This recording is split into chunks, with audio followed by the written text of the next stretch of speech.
Hey guys, it's Dr. Adams and Alex here. We are back. Today we're going to talk to you about how to voice your podcast. So you are doing a podcast assignment and you will need to use your voice in that assignment. And we have actually had a lot of students in the past ask us to do this video. Like, how do I record my voice? What do I want to sound like? And I want to give a little bit of our backgrounds first so they understand where we're coming from with this one. So I used to be an on-air journalist, and this is a very sensitive topic for me. You guys I have a nasally voice. I kind of talk like a valley girl, I have been told. So I was very, very sensitive about my voice when I was on the air. And for a long time, I tried to have the reporter voice where I was at the desk and I was enunciating each word particularly because that is what people on the news did. Thank goodness I don't talk like that. You guys would hate this video. And so I'm going to let Alex talk a little bit about his background too, so you guys can understand where we're coming from when we provide you with these tips. So yeah, I'm similar. I've got 14 years in radio broadcast, mostly music programming, but sports as well. And I didn't have the nasally voice. I can relate because it's starting out in radio. You're trying to find your voice when you run your own program, your own show, and you have a million different individuals, program directors telling you, do this, do that. And while it's all constructive and for the most part should help you and be nice, you still have to find it on your own. And so not forcing it, right, and trying to have a conversation with somebody as opposed to being, welcome to 88.7, 93 Jams. Oh my God, you did that so much better than I did. That's exactly what it sounds like, right? It's the old 1989 radio person. I should have just used our own call letters here, but try to think of something different. But so no, funny. I can relate. And even commercial production, as far as producing commercials for clients, there's, and taking a little bit deeper here, but I don't have the nasal, well maybe I do, I don't know, but I had an individual who used to have the nasally voice, and his voice used to cut through music beds that much better, and so I like that. I would apply a filter onto mine so that it did have a little bit more of a nasally effect to cut through the sound. That, Alex. So random tidbit, but yeah, you got to find your voice and be comfortable with what you're delivering. You don't have to be anybody else but yourself. Yes. That's what people will tune in for you. Yeah. So this can be, I think the reason why students ask us this question a lot is sort of what we just told you. When we started out, this was absolutely, I would say this was probably the thing that I was most self-conscious about on air, was my voice. So we know from experience how intimidating it can be when you sit down with a microphone to record a story that either you've written or you have taken some notes at this point on. Like, it's a little bit more of a structured story, which is what we're trying to teach you to do.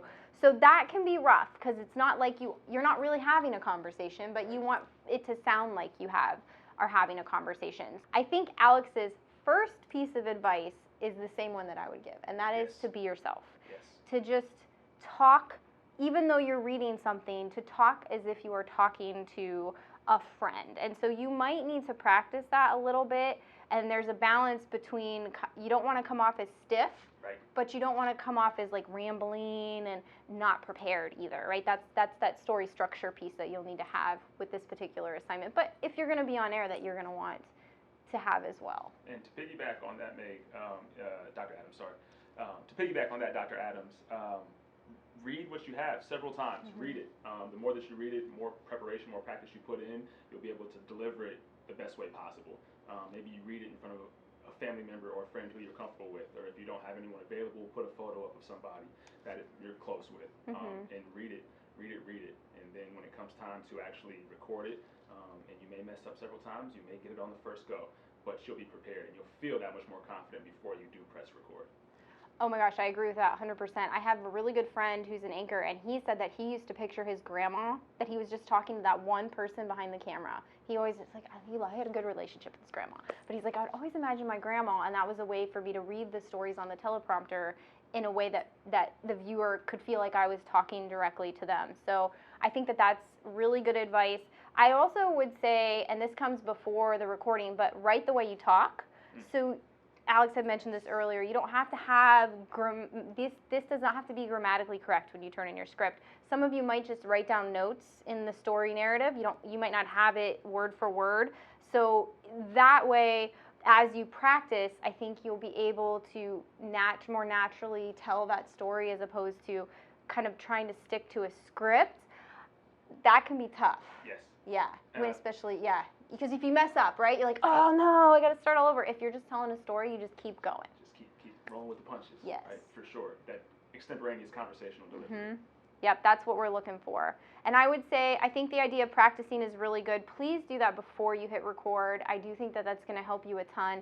The other thing that sort of is related to that is do this assignment early. Yes. So do not wait till the last minute to record, because if you are, I will say this, Alex, if I'm having a bad day, which, sometimes some days just don't go the way you plan, and then you're like, oh, gotta get this video done, gotta get this podcast. That content is never as good as when I'm creating from a place of light and joy and just like peace and comfort. But I do not feel like that every day, Alex. And when you're rushing last minute, Yes. and if you're plus having a possible potential bad day, it's not going to work well for you.